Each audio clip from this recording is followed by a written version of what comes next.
When you think of countries that have been massacred by horrible leaders, you probably think of Nazi Germany under Adolf Hitler, Soviet Ukraine under Joseph Stalin, or Cambodia under Pol Pot. What you probably don't think of is Madagascar, the lonely island nation off the coast of Mozambique. But Madagascar is in fact home to one of the deadliest rulers in African history.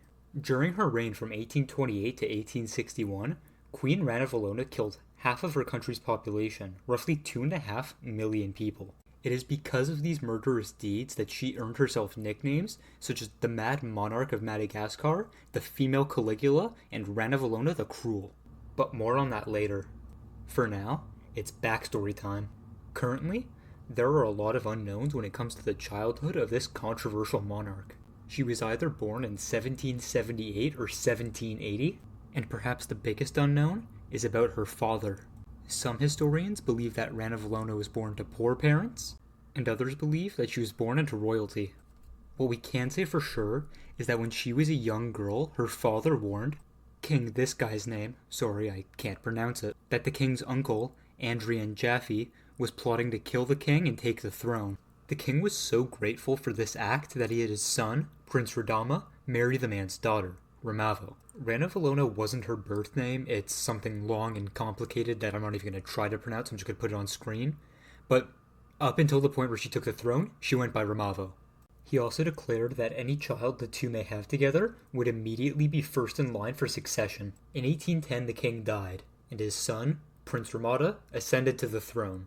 When Radama ascended to the throne, he did what monarchs do. He killed potential rivals. This included several members of Ramavo's family. This unsurprisingly caused tension in her relationship with her husband, driving further strain between the two.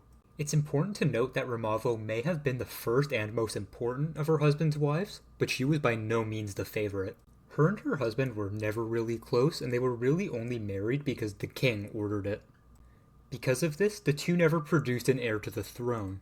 So when Radama died of extreme alcoholism in 1838, the rules of succession in Madagascar stated that Rakatobe, the oldest son of Radama's older sister, would become the king. However, Ramavo did not care for this. Neither did several high-ranking army officials who were allied with Ramavo. These high-powered people were extremely intent on bringing Ramavo to power. Her efforts did pay off, and on August 11, 1828, she declared herself the successor to Ramada, and on June 12, 1829, her coronation was held and she officially became the queen. During this time, Ramavo adopted her throne name, Ranavalona, which by the way means folded or kept aside in English. She also systematically purged the system of anyone who may have a claim to the throne. This included Rakatobe, the person who had an actual claim to the throne. It also included the killing of much of Radama's family, partially to secure her position, and partially as revenge for Radama killing much of her family. These were the first of many deaths that Ranavalona would be responsible for. Ranavalona was a highly protectionist leader and spent much of her reign attempting to keep the colonial powers of Europe away, namely the British and the French. Early in Ranavalona's reign, she ended a treaty of friendship with Britain. Then she limited the rights of missionaries operating within Madagascar and limited the teaching of Christianity. In 1835, just 6 years after her ascension to the throne, she outright banned the teaching and practice of Christianity. She also cut off nearly all foreign trade, as she wanted to prove to her subjects and to the world that Madagascar is self-sufficient. One way she planned to do this was through a system called Phantom Pawana. Simply put, it's just a fancy little take on taxes where instead of paying with money, you pay with labor. The living conditions for Phantom Pawana workers were, unsurprisingly, quite poor. Thousands of workers were killed trying to fulfill their debts, and many people described this system as even worse than slavery. Thousands of people also died because of the harsh punishments she implemented for criticizing her. It didn't help that she abolished the traditional trial system and opted for something a little more unorthodox. If she feared that someone was guilty of a crime, and there were a lot of crimes, then they would be forced to eat 3 raw chicken skins. Then they would eat a tangina nut, a poisonous nut that is indigenous to Madagascar. This would force them to throw up. If they threw up all 3 chicken skins, then that means they're innocent. If they didn't, then they were guilty. Now, this obviously isn't medicine. nor is it backed by science, but it was enough for Ranavalona to decide that you should be sentenced to death. Thousands of people were killed as a result of this pseudoscience, but overall, the deadliest thing was her wars of expansion against neighboring states, which resulted in millions of deaths. In total, the population of Madagascar went from 5 million people down to 2.5 million people during the rule of Ranavalona. That is a 50% population decrease. I'm something of a math whiz if you couldn't tell. That's a greater percentage of population lost than any European country experienced during World War II. As I mentioned earlier, Christianity was banned in 1835. In February 1835, she made a fiery speech where she banned Christianity among her subjects. And it wasn't just a slap on the wrist. If you owned a Bible, worshipped in congregation, or even just expressed admiration for Christianity, then you would be fined, thrown in jail, put on your silly little chicken skin trial, or just outright killed. It was around this time that she decided to fully drive out all outsiders.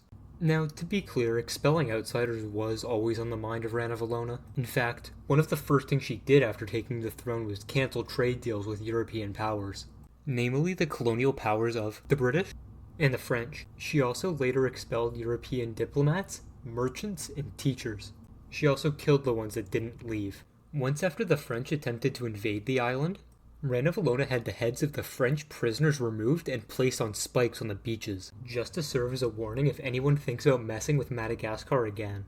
However, one Frenchman was allowed to stay. In 1832, Frenchman Jean Laborde wound up on the shores of Madagascar after a shipwreck, and Queen Ranavalona was surprisingly welcoming to him, but only after learning that he had extensive knowledge about the production of cannons, muskets, and gunpowder. This was useful to Ranavalona, as the people living on the island had no knowledge of how to manufacture these weapons. And up until this point, all of her modern weapons had been coming from the British or the French. This was no longer an option since Queen Ranavalona had ended the trade deals with the British that gave them access to modern weapons. The arrival of Jean Laborde on her shores was a welcome surprise, and she quickly gave him the labor and resources he would need to start building factories. He did just that, and with that, Ranavalona now officially no longer needed the Europeans to guarantee access to modern weapons. This was a success for Ranavalona, but successes were not a guarantee. One of Ranavalona's greatest failures came in 1845, when she sent roughly 50,000 of her people into the wild to hunt for buffalo. She did this for two main reasons.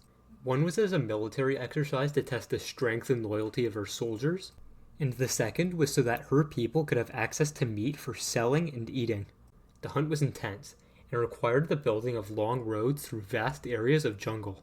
The hunt lasted for only 4 months, but in that time approximately 10,000 of her people died from exhaustion, starvation, and diseases. Mostly malaria, which is fairly common in tropical countries like Madagascar. But at least their sacrifice was worth it, because by the end of the hunt, they managed to kill an entire 0 buffalo. That's right, 0. 4 months, 10,000 deaths, miles of roads dug, 0 buffalo to show for it. But it could have been worse. These people could have been killed in Ranavalona's court.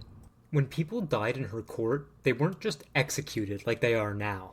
In most societies now, if you're going to be executed, it's nice and fast. Bullet to the head, lethal injection, and up until shockingly recently, the guillotine.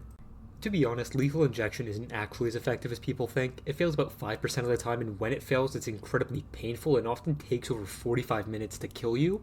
In 2022, a black man on death row in America actually took 3 hours to die from a lethal injection, but I digress. If you want death, you want it to be quick and painless. But that is not what you would get under Ranavalona. When it came to executions, Ranavalona was heavily inspired by medieval torture methods, and if there's one feeling you should not have when reading about medieval torture methods, it's inspired. But Ranavalona liked to get creative during her executions. Sometimes the criminal would be slowly lowered into boiling water or oil. Sometimes they would be placed in coffins and left to starve. Other people she would just bury in an open grave and shower dirt on them while they were still alive. And some of them were even tied down with rope and burned alive. Which, by the way, never even happened at the Salem witch trials despite the myth, so there's an extra fun fact for you. Some of the condemned were killed in more common ways, like poisoning and being thrown off a cliff, but Ranavalona typically enjoyed to really flex her creative muscles during these executions. She would also often make the relatives of the victim watch the execution to send a message. But yeah, I mean, Ranavalona was definitely like an unpleasant person. But like I said before, there was a massive death toll of 2.5 million people, and one of the factors that led to this is one of the factors that is discussed the least: famine. As I mentioned earlier, Ranavalona collected taxes through a system called Phantom Pawana, which forced many people to pay their taxes through labor instead of money.